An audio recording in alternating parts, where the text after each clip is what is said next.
গ্রহ নয়, তাহলে এদের একটা বিন্দু পাচ্ছি, তাই তো, যেখানে ওই এদের পথগুলো কাট করেছে।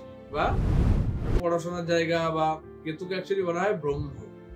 কেতু যার ভালো থাকবে তার ক্ষেত্রে কিন্তু খুব ভালো ফল দেবে, তাকে অনেক জ্ঞানী, গুপ্তবিদ্যার দিকে তার ঝোঁক, আধ্যাত্মিক লাইনে তার ঝোঁক, কথাবার্তার জায়গায় খারাপ করে দেবে। কেতু বা রাহু থাকলে মানে উল্টো পাল্টা কথাবার্তা বলবে, যাকে যা খুশি কোনো সম্মান দেবে না। নবমে যেমন লাইফে মানে ভালো জিনিস আনে, আবার খারাপ, ম্যাক্সিমামই খারাপ ইয়েতেই আসে, এগুলো হচ্ছে অশুভ ফল দেয়। নমস্কার, আমি জ্যোতিষার্ণব গৌরব। মাঝখানে কিছুদিন ব্যস্ততার কারণে প্রোগ্রাম করা হয়নি। আপনারা অনেকদিন অপেক্ষায় ছিলেন, অনেকে আমাকে বলছেন নতুন প্রোগ্রাম দিতে, নতুন প্রোগ্রাম, বিভিন্ন রকম টপিক নিয়ে তাদের কোয়েশ্চেন রয়েছে, সমস্ত কিছু। আমার ভালো লাগে এই জিনিসগুলো আপনারা যখন বলেন বা চান এই জিনিসগুলো শুনতে আমার কাছে। তা আমি আপনাদের কাছে একটু করেই নিচ্ছি জিনিসটা, যে আমি কিছুদিন আসতে পারিনি বিভিন্ন কাজের ব্যস্ততার জন্য। এখন আবার রেগুলার বেসিসে আপনারা সমস্ত কিছু প্রোগ্রাম যেমন আগে পাচ্ছিলেন সেরকমই পাবেন। বিভিন্ন টপিক নিয়ে যেমন ভাবে আলোচনা করি, আপনাদেরকে যেভাবে আমি নতুন নতুন জিনিস বা তথ্য দিয়ে সাহায্য করি, যেগুলো আর কি মনে করি আলোচনা করা দরকার, সেগুলো নিয়ে আপনাদেরকে বলি। আপনারা অনেকে সেই জিনিসগুলো পালন করেন, আমাকে অবশ্যই পরে রিপোর্টে জানান আপনারা যে কেমন ফল পাচ্ছেন, ভালো হচ্ছে, শুনে আমারও ভালো লাগে জিনিসগুলো। আমি সেইভাবেই চেষ্টা করবো আপনাদেরকে নতুন নতুন তথ্য দিয়ে আরো সাহায্য করার, যাতে আপনারা লাইফে খুব ভালোভাবে এগোতে পারেন, একটা নতুন জীবন ভালোভাবে তৈরি করতে পারেন। যারা অনেক প্রবলেমে ভুগছেন তাদের যাতে কিছুটা হলেও প্রবলেমগুলো কিছুটা আপনারা সলভ করার ওয়ে খুঁজে পান, সেই জিনিসগুলোর জন্যই না আমার এই প্রোগ্রাম।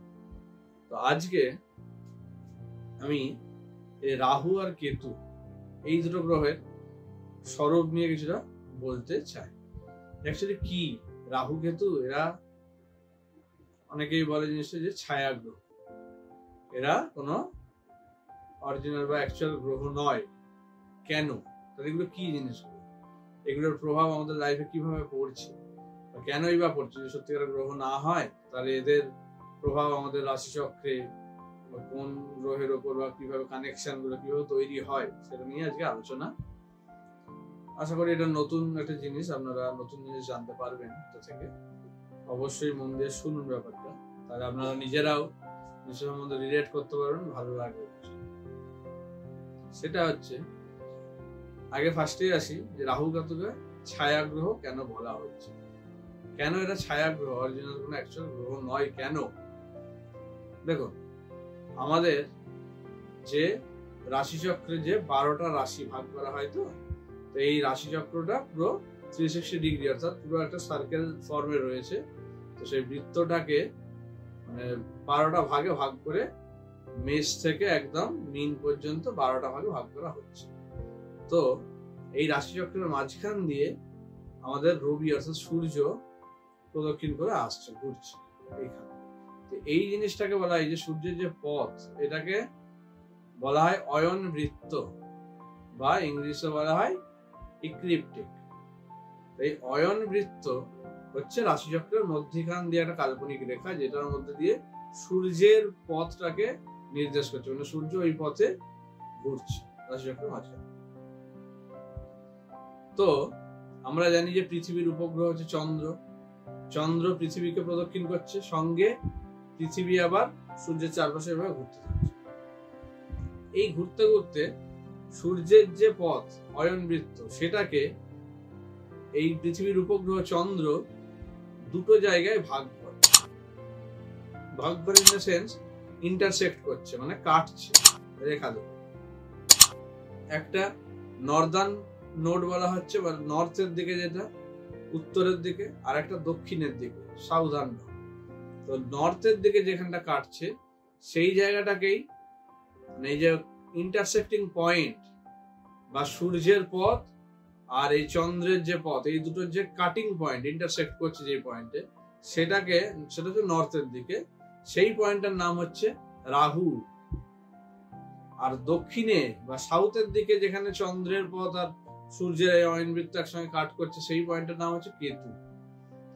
তো এই দুটো অ্যাকচুয়ালি কোনো গ্রহ নয়, তাহলে এদের একটা বিন্দু পাচ্ছি, তাই তো, যেখানে ওই এদের পথগুলো কাট করেছে বা কেটেছে সেই জায়গাগুলো। তো সেই পথগুলোতে, সেই পয়েন্টগুলোতে যখন আমাদের পৃথিবীর ছায়া এসে পড়ছে, তখনই কিন্তু একটা মানুষের জীবনে বিভিন্ন রকম খারাপ বা অশুভ ফল দিচ্ছে। তো সেই কারণে এই ছায়ার প্রভাবটা ওই পয়েন্টগুলোর থেকে যে তৈরি হচ্ছে, ওই পয়েন্টে ছায়ার ইয়ে পড়লেই প্রবলেমটা আসছে লাইফে। তো সেই কারণে এদের নাম হচ্ছে ছায়াগ্রহ, এদের ছায়ার প্রভাব, অর্থাৎ এই পয়েন্টে ছায়াটা পড়লে তখন কিন্তু আমাদের জীবনে সেইটার প্রভাবগুলো তৈরি হচ্ছে। এবার যে যখন জন্মাচ্ছে সেই সময় রাশিচক্রে ওই দুটো পয়েন্টে কোন রাশির জায়গাটা থাকছে বা কোন গ্রহ ওই জায়গাটায় পড়ে যাচ্ছে, তখন তাদের উপর ওই ছায়ার যে প্রভাবটা পড়ছে বা কোন গ্রহের ছায়াটা পড়ছে ওখানে, সেই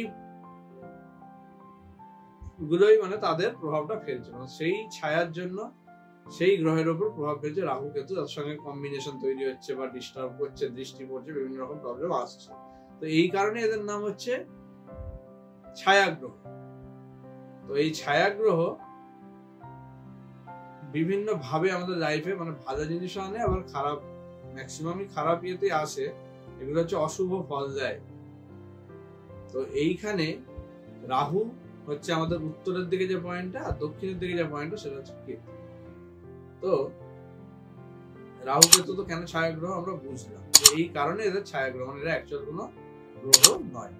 সেখান থেকে এদের প্রভাবগুলো আমাদের লাইফে বিভিন্ন ভাবে পড়ছে। এবার যে ক্ষেত্রে রাহু কারুর ক্ষেত্রে যদি প্রবলেম থাকে, কিছু কিছু ঘর আছে রাহুর ক্ষেত্রে ভালো, আবার কিছু কিছু ঘর আছে রাহুর ক্ষেত্রে খারাপ। তো রাহু বিভিন্ন ভাবে লাইফে প্রবলেম করে। রাহুর অনেক কারক রয়েছে, কারকতা রয়েছে। রাহুর যে কারকতাগুলো সেগুলো আমাদের লাইফে কিন্তু তখন পড়ছে, মানে একটা মানে জাতক বা জাতিকা ধরুন কিছুটা লেজিনেস, অর্থাৎ কুড়েমি আসছে, বা সে ঠিকমতো ভাবে কাজ করতে পারছে না, পরিশ্রম করছে না ঠিকমতো, খাটাখাটনি মন নেই, এ নেই, সেক্ষেত্রে কিন্তু রাহুর প্রভাব আসবে বিভিন্ন ভাবে। তো রাহু বিভিন্ন রকম সম্পর্কের ক্ষেত্রেও দেখে, বা চোট আঘাত, তার পড়াশোনার জায়গা, অনেক কিছু জায়গায় দেখতে পারে। এবার কোন ঘরে বসছে সেটার উপর ডিপেন্ড করবে, যে তার কত নম্বর ঘরে বা কত নম্বর ভাবে বসে আছে, সেই ভাবটাকে ডিস্টার্ব করবে।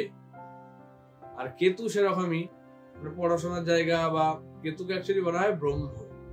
কেতু যার ভালো থাকবে তার ক্ষেত্রে কিন্তু খুব ভালো ফল দেবে, তাকে মানে জ্ঞানী, গুপ্তবিদ্যার দিকে তার ঝোঁক, আধ্যাত্মিক লাইনে তার ঝোঁক, বা উচ্চশিক্ষার প্রতি তার একটা আকর্ষণ, উচ্চশিক্ষায় সাফল্য লাভ, এই জিনিসগুলো কিন্তু কেতুর থেকে মানে প্রচন্ড ভাবে প্রভাবিত হয়।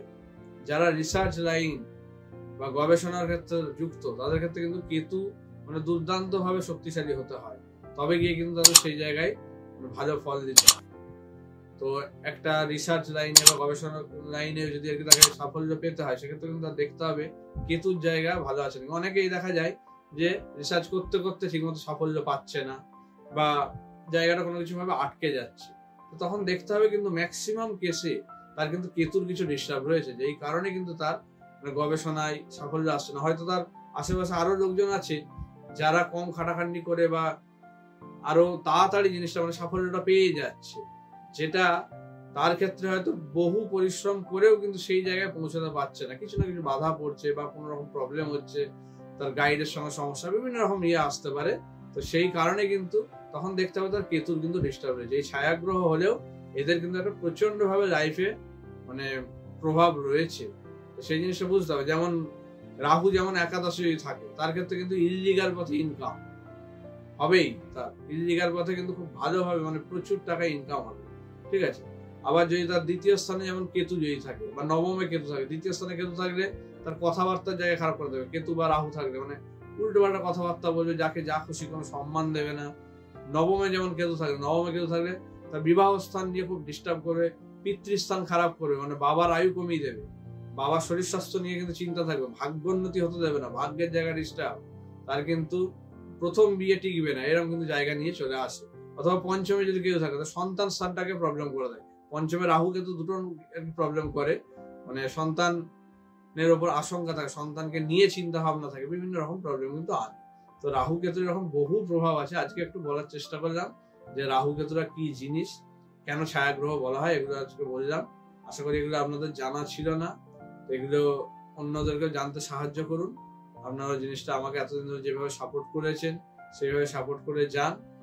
আমি ভবিষ্যতেও আরো নতুন নতুন প্রোগ্রাম আপনাদের জন্য নিয়ে আসবো। আপনাদের যা দরকার আপনারা এই যে ফোন নাম্বার দেখায় সেখানে আপনারা হোয়াটসঅ্যাপ করেও জানাতে পারেন যে আপনাদের কোনো টপিক নিয়ে আলোচনা করার দরকার বা কি নিয়ে জানতে চাইছেন আমাকে জানান। আমি অবশ্যই চেষ্টা করব সেই জিনিস নিয়ে আপনাদের সামনে আলোচনা ইয়েতে আসা। ঠিক আছে, ভালো থাকবেন, নমস্কার।